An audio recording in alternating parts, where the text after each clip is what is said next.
Okay, guys, I asked you to do the guided practice, which was on page 180. I asked you to do 1 through 4. Let's go over the answers first. We have 102.6, or 102 and 6 tenths. Number 2 is 42.4, or 42 and 4 tenths. Number 3 is 20.63, or 20 and 63 hundredths. Number 4, we have 41.87 ounces, or 41 and 87 hundredths of an ounce. I put emphasis on the and just to let you know that we have a whole and a part. Whole side, part side. Okay? Or whole number side and a fraction side. Now, wait, you say, wait, we're doing decimals. Decimal numbers also show fractions. This is a fraction, 6 tenths. It's just written differently, 6 tenths. Okay? And by definition, this will always be less than 1. So that's why I put emphasis on the and. 102 and something less than 1, 6 tenths. And so forth. All right, let's get started. Number 1, 14.7. I apologize for the sloppiness. 14.7 and 87 and 9 tenths. 87.9. All right, I'm going to put the decimal here. I'm going to do the rest in pen because of the mistakes I made earlier. I may not be able to see it clearly. I lined up the place values. I lined up the decimal points. So I have the tenths, the ones, and the tens, and I just add like normal. 7 plus 9 is 16. Carry the 1. 7 plus 4 is 11. Plus 1 is 12. Carry the 1. 8 plus 1 is 9. Plus 1 is 10. And there's your answer. Pretty straightforward, guys. Again, the only thing I ask, line up those decimal points. You have 66 and 5 tenths minus 24 and 1 tenths. Now, before I do anything else, I want to make sure we have the same number of pieces, same number of place values. Okay, I have one place value to the right of the decimal point, right? So we can do this. We're subtracting. 5 minus 1 is 4. Decimal point, decimal point, decimal point. 6 minus 4 is 2. 6 minus 2 is 4. And there is your answer. Now, I forgot to mention something. If you want to check if your answer is correct, like with this one, you can add them without the decimal point part, without the part side, and see what you get. 7 plus 4 is 11. 8 plus 1 is 9. Plus 1 is 10. Okay, so my answer is about 101. And there's the actual answer. So pretty close. I can check, hey, my answer is reasonable. Same with this. I can set it up without the decimal points and just see what I get. 6 minus 4 is 2. 6 minus 2 is 4. 42. All right, pretty close. Do you have to do this for all these problems? No.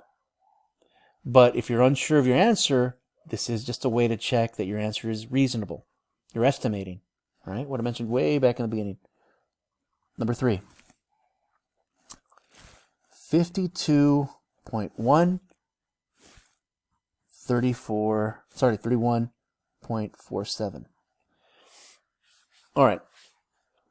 I realized when I was writing the subtraction problems, I was taking chances. Okay. It could have gotten very sloppy. I could have had this number could have had 3 place values. This could have had 2. It would have been very sloppy. So what I'm going to do now, I'm going to write the whole numbers first. 52 minus 31, decimal point, right? Everything's lined up. I want everything to be neat. 52 and 1 tenth. 31 and 47 hundredths. Okay. Yes. Okay. This isn't going to work, right? Here I have 1 tenth. Here I have 47 hundredths. Just see what you're actually doing. 1 tenth minus 47 hundredths. A pizza with 10 slices, the slice is pretty big. A pizza with 100 slices, and you have 47 of those, they're pretty small, but still, let's do something. If I multiply this by 10, now I get 10 hundredths. Okay, so 10 hundredths. Now you can see from here, I can't take away 47 from 10. It doesn't make any sense. So this is where the whole regrouping comes into play. Okay? I'm going to use pen just for the sake of argument. Well, part of it anyways. Okay. I can't take away 7 from 0. I'm going to regroup. Change that to 0. This is 10 now. 10 minus 7 is 3. Oh, can't do it. I take 1 from here. 10 minus 4 is 6. Decimal point. 1 minus 1 is 0. 5 minus 3 is 2. Now, you might be wondering, what are you doing here? What's this regrouping you speak of? All right, guys. Unfortunately for this lesson, I'm not going to teach you how subtraction works. Okay? I'm teaching 6th grade skills here.